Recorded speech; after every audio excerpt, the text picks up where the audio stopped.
যারা এখন রাষ্ট্রীয় পদমর্যাদায় আছেন, আপনারা ক্ষমতায় থাকতে আপনাদের এই জুলাই বিপ্লবী বোন এবং ভাইরা কেন রাস্তায় মার খাবে? এখানে ছাত্ররা দায়িত্বে আছে, সেখানে আমরা শিক্ষকরা কেন মার খাবো?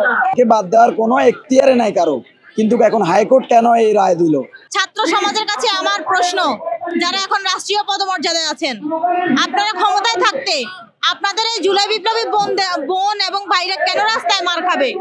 কেন তাদের উপর পুলিশ ভাইরা হাত দিবে? কেন তাদের গায়ে হাত দিবে? কেন তাদেরকে টেনে হিচড়ে রাস্তার এপাশ থেকে ওপাশে নেওয়া হবে? আমার পায়ের হাঁটু ছুলে গেছে ভাই।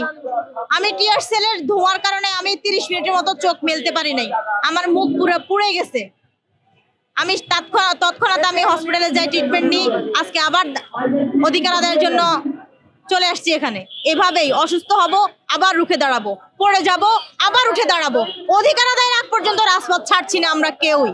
আমরা 6531 জন শিক্ষক সুপারিশ প্রাপ্ত হয়েছি। আমরা লিখিত পরীক্ষা দিয়েছি, ভাইভা দিয়েছি, দেন সুপারিশ প্রাপ্ত হয়েছি।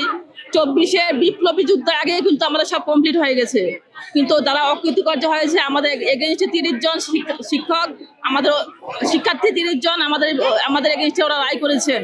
সেই রায় পর 7টা শুনানি হয়। আমরা ধৈর্যের সাথে তীর্থের কাকের মতো অপেক্ষা ছিলাম, আমাদের সুষ্ঠু একটা সমাধান হবে। আমাদের অলরেডি চুলতানপত্র দেওয়া হয়েছিল, আমরা স্ব কর্মস্থলে ফিরে যাব। অথচ বিচারপতি ফাতেমা নজিব ম্যাডাম এবং বিচারপতি মাহমুদ রাজি স্যার একটা অবৈধ ইলিগেল রায় দিয়েছেন। এই রায় আমরা মানি না। উনি রায় দিয়েছেন এই সম্পূর্ণ 6531 জন শিক্ষকের নিয়োগপত্র বাতিল করা হলো। এই রায় আমরা মানি না। তাহলে যদি বাতিল করা হয়, প্রথম ধাপ, দ্বিতীয় ধাপ, তৃতীয় ধাপ, 3টা ধাপে পরীক্ষা হয়েছিল। প্রথম ধাপ চাকরি করে আমরা কেন রাজপথে? দ্বিতীয় ধাপ চাকরি করে আমরা কেন রাজপথে? এই বৈষম্য আমরা মানি না, মানবো না। মানে আমাদেরকে বাদ দেওয়ার তো কোনো ওয়েই নাই। সচিব স্যার বলছে, ডিজি স্যার বলছে, চাই কিছু হোক, আপনাদেরকে বাদ দেওয়ার কোনো এখতিয়ারে নাই কারো, কিন্তু এখন হাইকোর্ট কেন এই রায় দিল? আমরা কেন মানে এই 6531 জন কেন বাদ হবো? এই জিনিসটা আমরা বুঝতেছি না।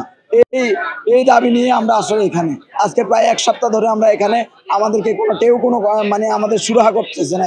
যেই বৈষম্যের জন্য আমরা জুলাই বিপ্লবে অংশগ্রহণ করলাম, যেই বৈষম্য দূর করার জন্য আমাদের হাজার হাজার ভাইয়েরা প্রাণ দিল, যে ছাত্রদেরকে শিক্ষকরা গড়ে তোলে, সেইখানে যদি এইভাবে শিক্ষকরা রাস্তায় দাঁড়িয়ে লাঞ্ছিত হয়, এই জাতির কাছে কিছু বলার নাই।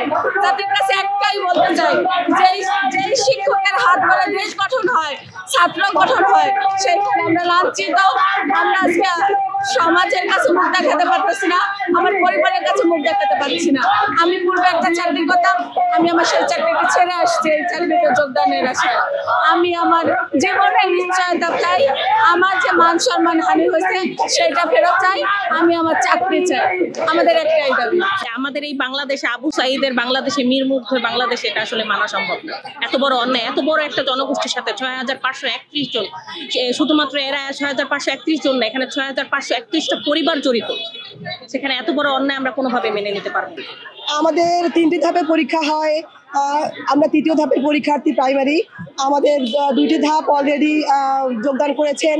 আমরা 3য় ধাপ যোগদানপত্র পাওয়ার একদিন আগে আমাদের সরকার, আমাদের আইন, আমাদের বিচার, আমাদের যোগদান স্থগিত করে দেয়। কেন করে দেয় এটা আমরা জানি না।